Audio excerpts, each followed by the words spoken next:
एक छोटे से गांव में एक गरीब किसान रामू रहता था, जिसकी जिंदगी में जैसे हमेशा काली घटाइयां छाई रहती थीं। किस्मत उसकी सबसे बड़ी दुश्मन बन चुकी थी।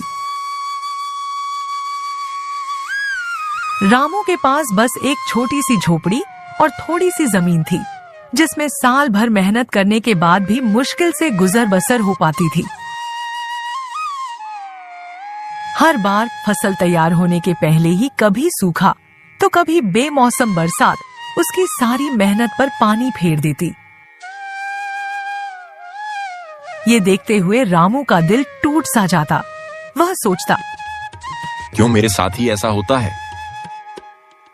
उसकी आंखों में उदासी के बादल गहराने लगते।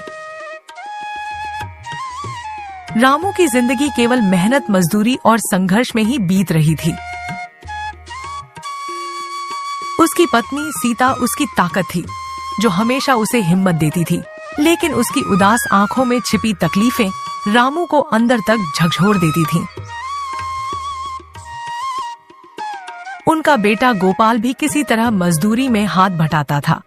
तीनों किसी तरह अपना पेट पालते, लेकिन उनके दिल में छिपी इच्छाएं हमेशा अधूरी ही रह जाती।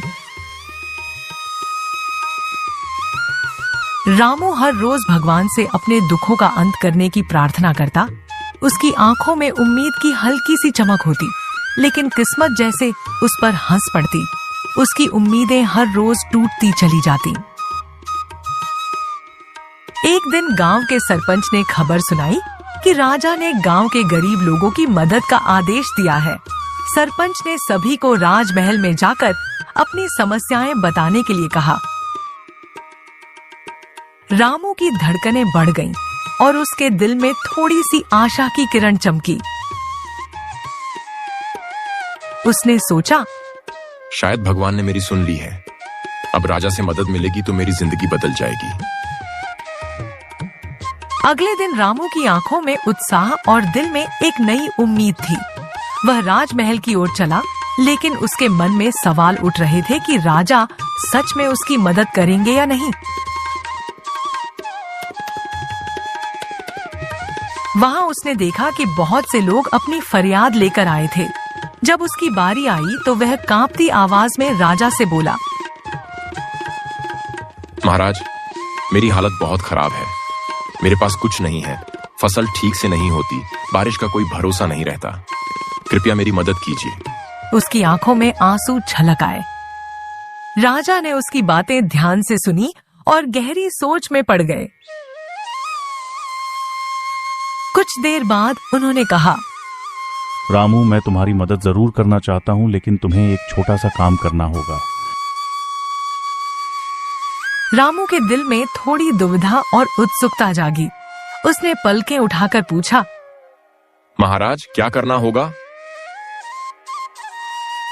राजा ने मुस्कुराते हुए कहा, तुम्हें इस गांव के सबसे खुश व्यक्ति को ढूंढकर मेरे पास लाना होगा, लेकिन ध्यान रहे कि वह व्यक्ति सिर्फ खुश ही नहीं बल्कि अपने जीवन से पूरी तरह संतुष्ट भी होना चाहिए। रामू ने सोचा कि यह तो आसान काम होगा। वह खुशी खुशी गांव लौट आया, लेकिन उसके मन में इस चुनौती को लेकर थोड़ी बेचैनी भी थी। रामू सबसे पहले अपने दोस्त श्याम के पास गया, जो गांव का सबसे अमीर आदमी था। श्याम के पास कई खेत खलिहान और नौकर चाकर थे। रामू ने सोचा, श्याम के पास सब कुछ है तो वह जरूर खुश और संतुष्ट होगा। रामू ने श्याम से पूछा, तो बहुत खुश और संतुष्ट होगा ना? श्याम ने गहरी सांस लेते हुए जवाब दिया, अरे नहीं रामू, मेरे पास जो है वो मुझे काफी नहीं लगता। मैं और अमीर बनना चाहता हूँ और बड़े घर में रहना चाहता हूँ। श्याम की आंखों में लोभ की झलक थी। रामू को समझ में आ गया कि श्याम वास्तव में संतुष्ट नहीं है। वह थोड़ा निराश होकर आगे बढ़ गया। उसका दिल बैठ सा गया था, लेकिन उसने हार नहीं मानी। रामू गांव के एक बूढ़े बाबा के पास गया, जिनके चेहरे पर ज्ञान और अनुभव की चमक थी। वह मन में सोच रहा था कि शायद बाबा उसे खुशी का सही मतलब समझा देंगे।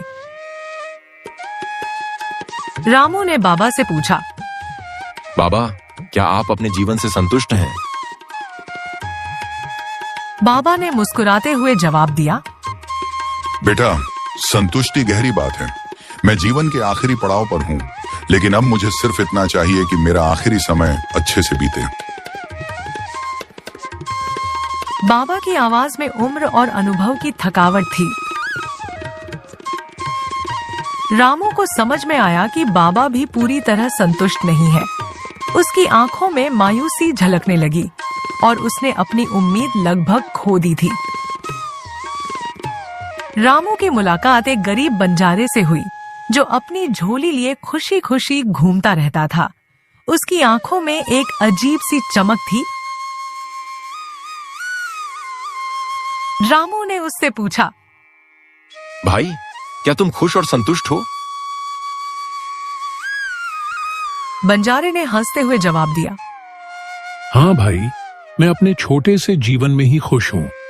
मुझे घूमना पसंद है और मैं यही करता हूँ। मेरे पास जो है मैं उसमें ही खुश रहता हूँ। उसकी बात सुनकर रामू को थोड़ी सी उम्मीद जागी, लेकिन उसने सोचा कि बंजारे के पास स्थिरता नहीं है। वह निराश होकर घर लौट आया। रामू उदास था। उसके दिल में भारीपन था। सीता ने उसके कंधे पर हाथ रखा और उसे समझाया, रामू, खुशी बाहर नहीं है बल्कि हमारे अंदर है। जब हम हर हालात में खुश रहना सीख जाते हैं, तभी असली संतुष्टि मिलती है। रामू की आंखें खुल गईं। उसने महसूस किया कि असली खुशी हमारे भीतर ही है। वह राजा के पास गया और अपनी पूरी यात्रा सुनाई। राजा ने मुस्कुराते हुए कहा, रामू, तुमने असली खुशी का राज पा लिया है। जीवन में संतोष ही सच्ची खुशी है। रामू ने अपनी नई सोच के साथ अपने खेतों में मेहनत करना शुरू किया। उसने सीखा कि अपनी स्थिति को स्वीकार कर और मन में संतुष्टि रखकर ही खुश रहा जा सकता है। धीरे धीरे उसकी मेहनत रंग लाने लगी। उसकी फसलें अच्छी होने लगी और उसकी जिंदगी में खुशियां लौट आईं। रामू समझ गया कि सच्ची खुशी और संतोष बाहरी चीजों में नहीं, बल्कि मन की संतुष्टि में छिपी है।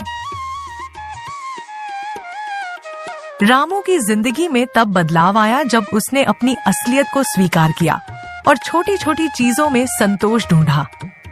यह कहानी हमें बताती है कि किस्मत हमेशा हमारे साथ न भी हो, फिर भी अपने नजरिए से हम अपनी जिंदगी को खुशहाल बना सकते हैं।